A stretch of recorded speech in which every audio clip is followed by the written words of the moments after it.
विश्व है, पूरा ब्रह्मांड ही है, ऐसा किसको लगता है? विश्व है भी, इसका प्रमाण या गवाह या अनुभोक्ता कौन है? अहम है और मात्र अहम है, उसके अलावा कोई नहीं है। आप ही हैं जिसके लिए ये विश्व है, ठीक? आप ही हैं जिसके लिए ये विश्व है। ये तो छोड़िए कि आप नहीं रहेंगे तो भी दुनिया रहेगी क्या? आपकी ही अगर स्थिति बदल जाती है तो विश्व आपके लिए बदल जाता है, बल्कि लुप्त भी हो जाता है। ये तो बहुत दूर की बात है कि अगर अहम नहीं है तो भी क्या संसार है? अहम की ही स्थिति बदल जाती है जब, तो दुनिया बदल जाती है। आपको प्यास लगी हो, आप पानी पी लीजिए, आपके लिए इन दीवारों का रंग बदल जाएगा। और भी तो मैंने बहुत छोटे बदलाव की बात करी है। आप बाहर खड़े हो, कोई खुशखबरी आ जाए आपको, आपके लिए पेड़ों के पत्ते ज्यादा हरे हो जाएंगे, आपके लिए।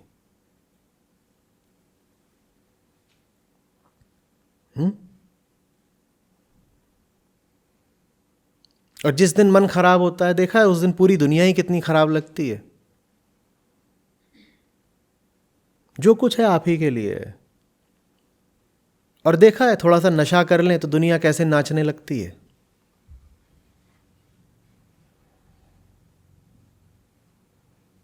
और देखा है कि जब नींद बहुत आ रही हो तो कैसे घड़ी में समय भी ठीक से देखा नहीं जाता, जैसे घड़ी ही डोल रही हो। और देखा है कैसे जब सो जाते हैं तो संसार पता नहीं कहा जाता।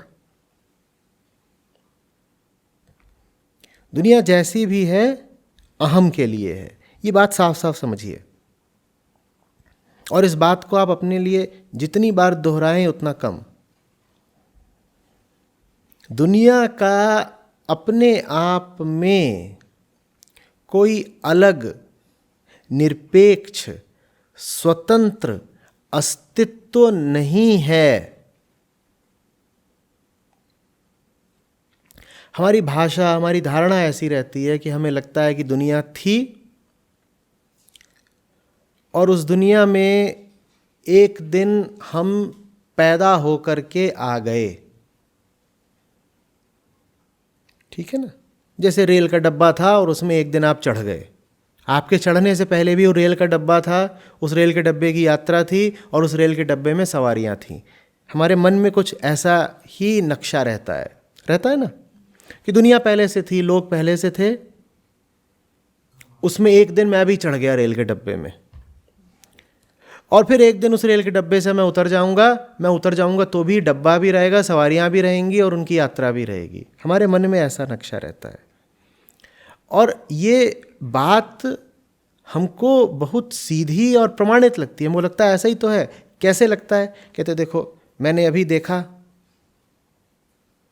कि दुनिया चल रही है और एक दिन मेरे भाई के घर में एक नया बच्चा आ गया। इससे क्या पता चलता है? कि बच्चे के पैदा होने से पहले भी तो दुनिया थी, और वो जो दुनिया पहले से थी उसी में तो बच्चा आ गया ना। बाबा, वो जो दुनिया बच्चे के पैदा होने से पहले थी, किसके लिए थी? बच्चे के लिए, आपके लिए थी ना। और आप जिस दुनिया की बात कर रहे हैं वो आपके लिए किस दिन से शुरू हुई है? आपके पास कोई प्रमाण नहीं है कि आपसे पहले भी दुनिया थी। आपके पास जो भी प्रमाण है कि आपसे पहले दुनिया थी, वो प्रमाण भी आपको आपके होने के कारण मिले हैं। आप ना हो तो वो प्रमाण भी कहां से मिलेंगे? आज से 500 साल पहले भी दुनिया थी, ये प्रमाण आपको 500 साल पहले मिला था। ये प्रमाण भी आपको कब मिला?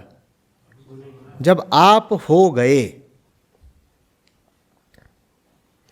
बड़ी से बड़ी हमारी भूल रहती है दुनिया को वस्तुगत मान लेने की, दुनिया को स्वतंत्र मान लेने की, दुनिया को एक इंडिपेंडेंट ऑब्जेक्टिविटी दे देने की। समझ में आ रही बात? यही मूल द्वैत है, यही मूल दुख का कारण है।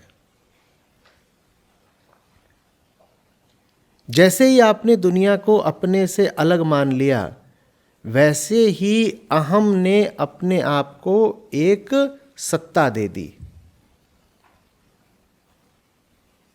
अहम अपने आप को अलग समझता है ना हर चीज से, बहुत कुछ है और उसमें मैं हूं, और वो जो बहुत कुछ है मेरे इर्द गिर्द, वो मेरे लिए खतरा भी है, वही मेरे लिए अवसर भी है, संभावना भी है, उसी का मुझे डर भी है, उसी का मुझे लालच भी है।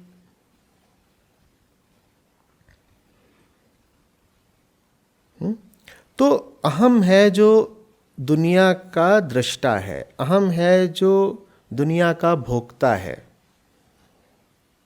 ठीक है। और अहम एक तरफ तो दुनिया से अपने आप को अलग समझता है, और दूसरी ओर दुनिया के बिना रह नहीं सकता है। कोई आपको ऐसा नहीं मिलेगा जो बोले सिर्फ मैं, वो हमेशा बोलेगा मैं कुछ, और वो जो कुछ है वो दुनिया की कोई चीज है। मैं शरीर, मैं महिला, मैं पुरुष, मैं अमीर, मैं गरीब, मैं ज्ञानी, मैं अज्ञानी, मैं गृहस्थ। कोई नहीं कहेगा सिर्फ मैं। तो दुनिया किसके देखे है? अहम के। और अहम किस पर आश्रित है? दुनिया पर। दुनिया अहम से है, अहम दुनिया से है। तो इससे ये तो पता चल ही नहीं रहा कि ये सब कुछ किससे है। अहम दुनिया का जन्मदाता नहीं है, ठीक है, पर दुनिया का भोक्ता जरूर है। अगर हम दुनिया का जन्मदाता होता तो हम ये कह पाते कि जब दुनिया नहीं थी तब भी अहम था, पर ऐसा है नहीं, क्योंकि हमने अभी देखा कि दुनिया के बिना अहम हो नहीं पाता। तो माने दुनिया और अहम साथ साथ ही आए। इसी तरीके से ऐसी कोई दुनिया नहीं हो सकती जिसमें अहम नहीं है, क्योंकि अगर दुनिया है, संसार है और अहम नहीं है तो कहेगा कौन कि संसार है? अगर संसार है और अहम नहीं है तो किसके लिए है संसार बाबा? नहीं समझ में? संसार किसी के लिए होता है ना, कोई तो होगा जो कहेगा कि हाँ संसार है। अहम ही नहीं है तो कहेगा कौन कि संसार है? तो अहम आश्रित संसार पे, संसार आश्रित अहम पर। ये दोनों तो एक जैसे ही लग रहे हैं, ये दोनों तो एक जैसे ही लग रहे हैं।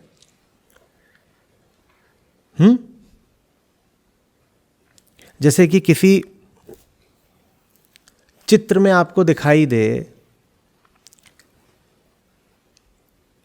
कि लहरें हैं और लहरों के ऊपर दो लोग हैं जिन्होंने एक दूसरे का हाथ थाम रखा है। पानी है और पानी के ऊपर दो लोग हैं जिन्होंने एक दूसरे का हाथ थाम रखा है, वो खड़े हुए हैं और एक दूसरे का हाथ थाम रखा है। तो क्या आप ये निष्कर्ष निकालेंगे कि पहला व्यक्ति दूसरे को डूबने नहीं दे रहा और दूसरा पहले को डूबने नहीं दे रहा? कहिए, निश्चित रूप से चित्र में एक चीज छुपी हुई है, या चित्र लेने वाले ने फ्रेम ऐसा लगाया है कि एक चीज काट दी है। कौन सी चीज? आप एक चित्र देख रहे हैं, एक फोटो देख रहे हैं जिसमें दो लोग पानी पर खड़े दिखाई दे रहे हैं, ठीक है, और दोनों ने एक दूसरे का हाथ थाम रखा है। तो क्या यह निष्कर्ष निकालना उचित होगा कि पहले व्यक्ति को दूसरा नहीं डूबने दे रहा और दूसरे को पहला नहीं डूबने दे रहा? असली बात क्या होगी? दोनों के पांवों के नीचे कोई नाव है। परमात्मा उसी नाव का नाम है। और ये बहुत सीधी बात है कि दो ऐसे अगर खड़े हैं जो दोनों एक दूसरे पर आश्रित हैं, तो दोनों किस पर आश्रित हैं? दो लोग खड़े हैं बेशक एक दूसरे का हाथ थाम करके, तो दोनों कहां से आ रहे हैं? क्योंकि पहला दूसरे से नहीं आ सकता, दूसरा पहले से नहीं आ सकता। दोनों जब आते हैं साथ साथ आते हैं, दोनों एक सिक्के के दो पहलू हैं। तो दोनों निश्चित रूप से किसी और से आ रहे हैं, उनका स्रोत, साझा स्रोत कोई और है, उसको परमात्मा कहते हैं। समझ में आ रही बात? इस अर्थ में कहा जाता है कि परमात्मा ने विश्व की रचना की। इसका वो बालकपने का अर्थ मत लगा लीजिएगा जो परी कथाओं में हमने कई बार पढ़ा है। क्या? कि परमात्मा के पास करने को कुछ नहीं था, बूढ़ा आदमी है, सफेद कपड़े पहन के कहीं ऊपर बादलों पर बैठा रहता है, जम्हाइयां मार रहा था, तो एक दिन बोला चलो कुछ करते हैं।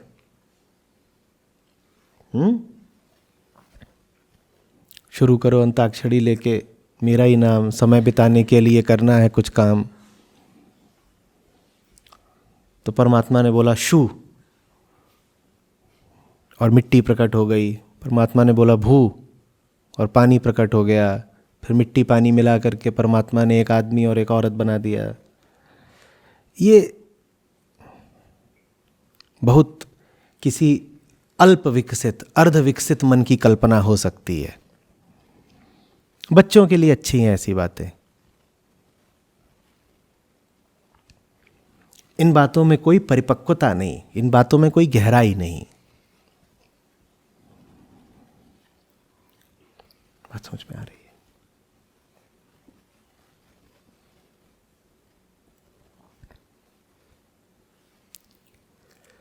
स्पष्ट हो रहा है?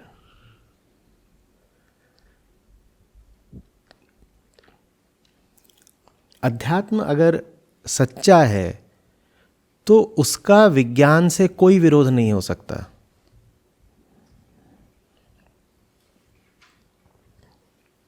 कोई बात ऐसी नहीं मिलेगी सच्चे अध्यात्म में जिसको विज्ञान पहले ठुकरा सकता हो, आज ठुकराता हो, या भविष्य में भी कभी ठुकरा पाएगा। अध्यात्म अगर सच्चा है तो वो भौतिक क्षेत्र के दावे करेगा ही नहीं।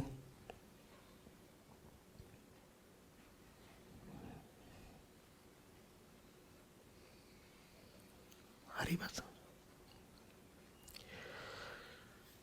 अनेक रूप धारण करने वाला, ये भी हमने सुना है ना कि ईश्वर तो न जाने कितने रूपों में प्रकट हो जाता है। ऐसे भी कहा जाता है कि कण कण में भगवान है। इन बातों का अर्थ क्या है?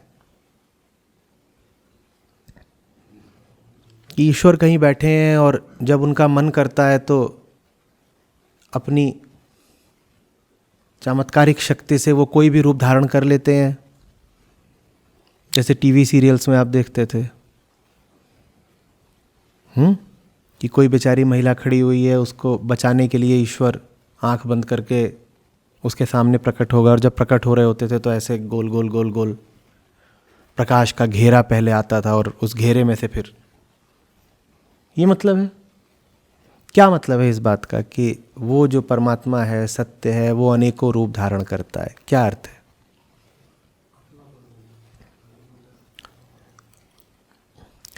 अरे भाई, जब उससे ही अहम है और संसार है, उसी संसार को हम और किन नामों से बुलाते हैं? प्रकृति। जब उससे ही पुरुष है और प्रकृति है, ठीक है, तो प्रकृति में जितने भी रंग रूप हैं वो भी तो उसी से हुए ना। मैं कहूं ये घर मेरा है, एक बार कह दिया घर मेरा है,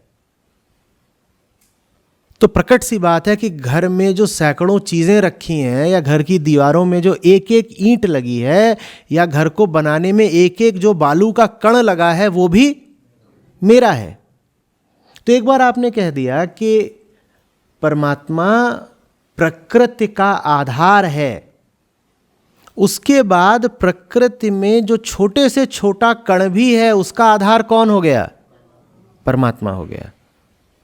एक बार आपने कह दिया कि प्रकृति परमात्मा से आती है, तो फिर आपने कह ही दिया ना कि प्रकृति में जो नदी है, जो पेड़ है, वो सब परमात्मा के ही रूप है। जब समूची प्रकृति माने समूचा संसार ही परमात्मा से आया है, तो प्रकृति में फिर जो नदी है वो कहाँ से आई है? कहाँ से आई है? घर मेरा है तो ये खंभा किसका है? मेरा ही तो हुआ ना। और इस पूरे घर को क्या बोलते हैं? संसार या जगत या प्रकृति। ठीक है। मैं कौन हूं? जो इस घर में रहता है और इसकी हर चीज का अनुभव करता है, देखता है, जानता है, छूता है, सूंघता है, भोगता है और उन्हीं सब चीजों से संबंध स्थापित करता है। ठीक है। एक बार ये बात समझ में आ गई कि ये घर, ये पुर माने नगर, और उस पुर के भीतर रहने वाला पुरुष, ये दोनों किसी मुक्त स्रोत से आए हैं। तो उसके बाद जो भी यहाँ पर खेल चल रहा है, उस पूरे खेल का अधिष्ठाता, आधार कौन हो गया? वही तो जिससे सब कुछ आया है। समझ में आ रही है बात? तो जब भी इस तरह की बातें आपके कान में पड़ें, या जब भी आपको इस तरह के विचार आए कि हे भगवान, दुनिया तो तेरी ही है, तो बहुत सतर्क रहिएगा, क्योंकि मन की प्रवृत्ति होती है तुरंत ऐसी कल्पना कर लेने की कि कोई भगवान है जो दुनिया को चला रहा है। और इस तरह की बातें हमने कहानियों में भी खूब पढ़ ली। जो हमारे धार्मिक पोस्टर वगैरह होते हैं वो भी तो ऐसे ही होते हैं ना। उसमें क्या होगा? उसमें नीचे दुनिया का कारोबार दिखाया जा रहा होगा कि लोग हैं, अपना काम धंधा कर रहे हैं, बच्चे हैं, बड़े हैं, और नीचे की अपनी पूरी एक व्यवस्था चल रही है। और ऐसे जैसे इतना लंबा पोस्टर है तो उसमें ऊपर क्या दिखा दिए जाते हैं? कौन बैठे हैं? भगवान जी बैठे हैं। और भगवान जी कैसे बैठे हैं? ऐसे बैठे, और उनके हाथ से वो रोशनी निकल रही है। तो हमारे मन में इस तरह की बात बिल्कुल घर कर गई है कि नीचे ज़मीन है और ऊपर आकाश है, और वहाँ भगवान जी बैठे हैं और वो अपने हाथ से सब देख रहे, चला रहे हैं, और वहीं ऊपर बैठे बैठे वो सबका हिसाब किताब भी लिखे जा रहे हैं। बंटू ने 2 रुपए चुराए हैं, लिखो। ऐसी ही धारणा है ना? ऐसी ही धारणा है भी, और यही धारणा हम आगे अपने बच्चों में भी डाल देते हैं। कोई कुछ गलत करे तो कहेंगे भगवान सब देख रहा है, और जैसे ही आप कहेंगे भगवान सब देख रहा है, तो मन यही करता है कि धीरे से ऐसे देखें कि ऊपर छत में कोई छेद है क्या है, कैसे। कभी ऐसा हुआ है कि आप कहें भगवान सब देख रहा है तो तत्काल किसी ने नीचे फर्श की ओर देखा हो कि भगवान कहीं फर्श के नीचे से ना देखता हो? आप प्रार्थना में भी क्या करते हो? कभी ऐसे करते हो नीचे को प्रार्थना कर रहे हो? प्रार्थना भी कैसे करते हो? ये वही है हमारी परी कथा का अध्यात्म, जिसमें आसमानों पर कोई भगवान बैठा है। अब ये बात तो वैज्ञानिक दृष्टि से भी गलत है ना। आसमान कोई वास्तव में आपके ऊपर थोड़े ही है। ये ऊपर नीचे तो आपके द्वारा परिभाषित दिशाएं हैं। आपके लिए जो इस वक्त भी ऊपर है वो अमेरिका में बैठे किसी व्यक्ति के लिए नीचे है। लेकिन दिमाग को तो ये सोचने में भी बड़ी तकलीफ होती है कि अगर पृथ्वी ऐसे गोल है और भारत अभी यहाँ पर है और हम ऐसे खड़े हैं, तो अमेरिका वाले ऐसे खड़े हैं तो नीचे क्यों नहीं गिर जाते? आप सोचिए, बड़ी तकलीफ का काम होगा ये कि अमेरिका में सब उल्टे लटके हुए हैं, वो नीचे गिर क्यों नहीं रहे? तो अपनी इसी तरह की प्राकृतिक बुद्धि से हम परेशान रहते हैं। इसमें कोई हमारा दोष नहीं, ये प्रकृति का खेल है। प्रकृति हमें एक सीमा से आगे सोचने समझने देना ही नहीं चाहती, क्योंकि अगर आपने एक सीमा से आगे सोच लिया, समझ लिया, तो आप प्रकृति से आज़ाद हो जाते हैं। आप प्रकृति से आज़ाद हो गए तो प्रकृति के खेल को आगे नहीं बढ़ाएंगे। तो आपको बुद्धि देती है, पर सिर्फ उतनी जितनी आपके जिंदा रहने के लिए और प्रजनन करने के लिए जरूरी है। प्रकृति की जो मंशा रहती है वो ये रहती है कि आप में बुद्धि रहे, खूब रहे, पर एक सीमा से ज्यादा ना रहे। इतनी तो रहे कि आप दुनिया में भोग सको, जीवित रह सको, सुविधा से रह सको, सुख पा सको और संतानें पैदा कर सको। लेकिन उससे ज्यादा हो गई अगर बुद्धि तो फिर तो तुम जैसे किसी जेल में कैदियों को खूब पुष्ट किया जा रहा हो खाना खिला खिला के, तो कैदियों की जो सेहत बनाई जा रही है जेल में, वो इसलिए बनाई जा रही है ताकि वो जेल में और पत्थर तोड़ सकें और काम कर सकें। उनसे जो भी श्रम करवाया जा सके जेल के भीतर वो श्रम कर सकें। पर अगर कोई कैदी इतना मजबूत हो गया कि वो जेल की सलाखें ही तोड़ के भाग जाए, तो ये बात जेलर को नहीं सुहाएगी। प्रकृति वो जेलर है, वो आपको ताकतवर रखना चाहती है। किस सीमा तक? जिस सीमा तक आप प्रकृति के इरादों में सहयोगी हो सकें, जिस सीमा तक आपको जेल में जो श्रम करने को कहा जाए आप वो कर सकें। श्रम करने के लिए तो मेहनत चाहिए, तो प्रकृति आपको खिला पिला के रखती है। खिलाएगी पिलाएगी नहीं तो मेहनत कैसे करोगे? लेकिन वो ये नहीं चाहती कि आपकी ताकत एक सीमा का उल्लंघन कर जाए। समझ में आ रही है बात?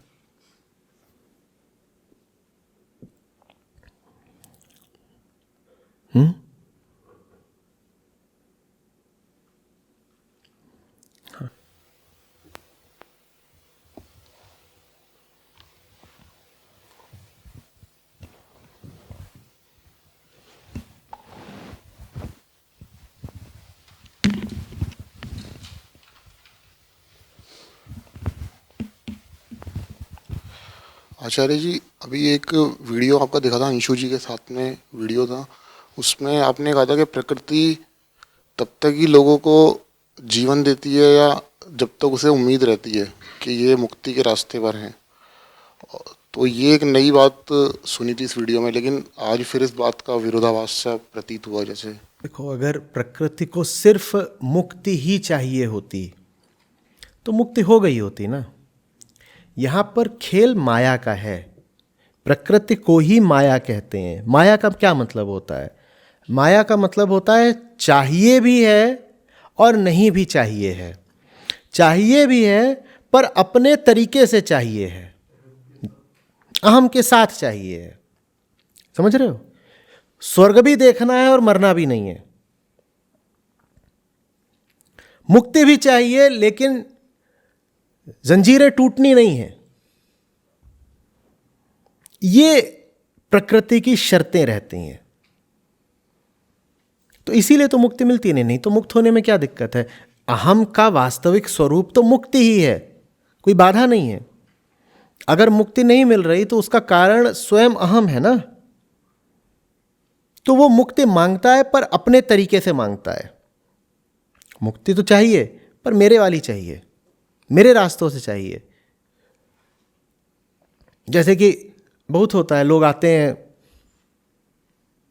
कुछ पूछने के लिए मुझसे, या कुछ दिनों तक संस्था में भी रहते हैं वो, फिर कुछ पूछा उसका उत्तर उनको भाया नहीं, या संस्था में साथ हैं वहाँ पे भी उनको नाराज़गी हो गई। और उनका तर्क क्या रहता है? तर्क रहता है नहीं आप हमें समझाइए, या आप हमें सुधारिए, पर हमारे तरीके से। ये अहम है। हमें समझ में आ रहा है हम गलत हैं, तभी तो हम आपके पास आए हैं। हमें समझ में बिल्कुल आ रहा है कि हम गलत हैं, हमें सुधार की ज़रूरत है, हमें बेहतर होना है, तभी तो हम आपके पास आए हैं। पर आपके तरीके हमको पसंद नहीं है। आप जोर बहुत डाल देते हो, आप जल्दी बहुत कर देते हो। तो मुझे बेहतर होना है, पर मेरे ही तरीकों से। बाबा, तुम्हारे तरीके ही तो तुम्हारी समस्या है, और तुम्हारे तरीकों पर जो तुम्हारा जोर है उसी को तो अहंकार बोलते हैं।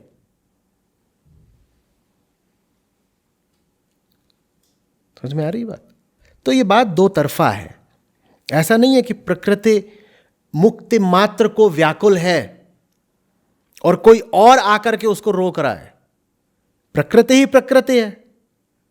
अगर प्रकृति मुक्ति मात्र को ही व्याकुल होती, मात्र मुक्ति को ही, तो उसे कौन रोक पाता?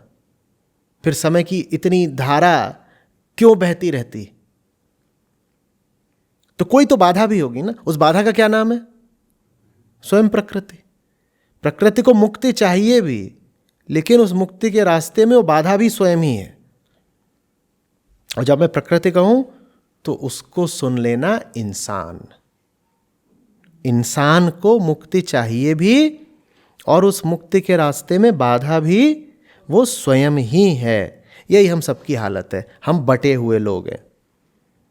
एक तरफ तो हर किसी को ऊंचाई चाहिए, आज़ादी चाहिए, और दूसरी ओर हमें बहुत मोह है हमारे बंधनों से।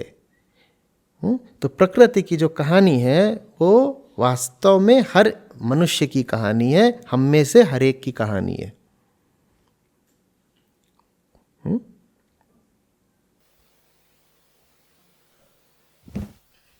आचार्य जी, प्रकृति के नाम से मन में ऐसा चित्र आता है कि बाहरी जो शक्तियां हैं या आसपास का जो धरातल है वो प्रकृति, जो संरचना है, जिस तरह से जीव बढ़ रहा है, इसके प्रजनन होते हैं, मतलब प्रकृति के दिमाग नाम से इस तरह नहीं आता कि हमारे ही अंदर कुछ। क्योंकि अहम प्रकृति से अपने आप को अलग मानता है। उस अलगाव का नाम ही तो अहम है। प्रकृति बाहर तो बाद में है, भीतर पहले है ना। बाहर तुमने देखा ये हाड़ मांस के लोग बैठे हैं, उनको तुमने देखा किससे भाई? हाड़ मांस की आंख से ही तो। पर ये जो हाड़ मांस की आंख है, ये कहेगा हाड़ मांस की प्रकृति बाहर है। अरे बाहर होती तो उसे तुम देख कैसे पाते? मांस को देखने के लिए क्या चाहिए? मांस। मांस ही मांस को देख सकता है। तो बाहर होगी, लेकिन पहले कहां है? पहले भीतर है। और भीतर जिस दिन नहीं रहेगी उस दिन बाहर बचेगी क्या? ये मांस हटा दो तो अब ये मांस दिखाई देगा? तो प्रकृति भीतर बाहर सब जगह है। देखो, भीतर और बाहर दोनों कहां होते हैं? आकाश में, स्पेस में। और तुम स्पेस में ही कोई रेखा खींच देते हो, कोई दीवार खींच देते हो, और कह देते हो इसके इस तरफ जो है उसको मैं बोलूंगा भीतर, और इस दीवार के उस तरफ जो है उसको मैं बोलूंगा। अब ये भीतर बाहर सब प्रकृति ही है, क्योंकि जो पूरा ये विस्तार ही है आकाश का, ये समूचा प्रकृति ही है। उसमें तुम कुछ चाहो तो भीतर कह लो, तुम कुछ चाहो तो बाहर कह लो, वो तुम्हारी यूं ही मनमर्जी की परिभाषा है। तुमने ये पकड़ लिए दीवाल, ये एक दीवाल है क्या? ये त्वचा, ये खाल, ये क्या है? ये एक दीवाल है। इस दीवाल के इस तरफ वाले को तुम बोल देते हो अहम, और इस दीवार के उस तरफ वाले को तुम बोल देते हो संसार। पर ये दीवार यूं ही है, रैंडम है, आर्बिट्रेरी है। इसका वास्तव में कोई महत्व नहीं है। इसका महत्व है भी तो किसके लिए है? बस अहम के लिए है, क्योंकि वो इस शरीर से जुड़ा हुआ है। तो वो इसको बोल देता है नहीं नहीं, ये थोड़ी प्रकृति है, प्रकृति तो ये सब कुछ है। प्रणाम आचार्य जी। अगर पुरुष और प्रकृति दोनों ही परमात्मा के अंश है, तो दोनों एक दूसरे से मुक्ति क्यों चाहते हैं? पूरे आज के वक्तव्य में अंश शब्द का प्रयोग मैंने एक बार भी नहीं किया। सिर्फ उतना ही सुनो जितना कहा है। ये भी वही धार्मिक पोस्टरों वाला काम है कि परमात्मा का एक अंश है हम, अंश वगैरह कुछ नहीं। नहीं, जो पहले जो श्लोक जो हमने डिस्कस किया था उसमें ये चीज़ आई थी कि पूरा जगत परमात्मा से ही आया है। तो अंश कहाँ से हो गया? जैसे अद्वैत में भी बोला जाता है कि पुरुष और प्रकृति एक ही है, अलग नहीं है दोनों। अंतिम बिंदु पर जो मुक्त हो गया उसके लिए जब तुम कहते हो दो चीज़ें एक हैं, तो प्रश्न उठता है किसके लिए? क्या तुम्हारे लिए? नहीं, तुम्हारे लिए नहीं। लेकिन हम सेटिस्फाई नहीं हो पाते प्रकृति से कभी भी, है लेकिन दोनों परमात्मा के ही।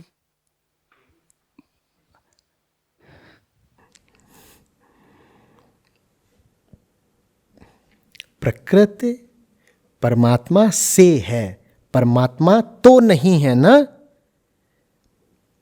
क्या कहते हैं कृष्ण भगवद गीता में? मैं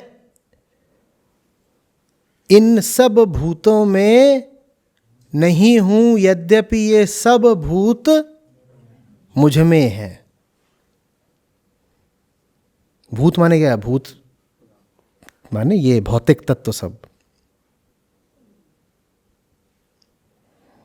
तो प्रकृति परमात्मा से है, पर प्रकृति में तुम्हें परमात्मा नहीं मिल जाएगा। हाँ, प्रकृति माध्यम हो सकती है, प्रकृति वास्तव में एकमात्र माध्यम है। प्रकृति माध्यम हो सकती है, पर तुम कहो मुझे प्रकृति में ही परमात्मा मिल गया, तो बहकी हुई बात है। क्योंकि प्रकृति में तो फिर धन दौलत, आदमी औरत यही होते हैं, तुम्हें इन्हीं में मिल जाएगा परमात्मा।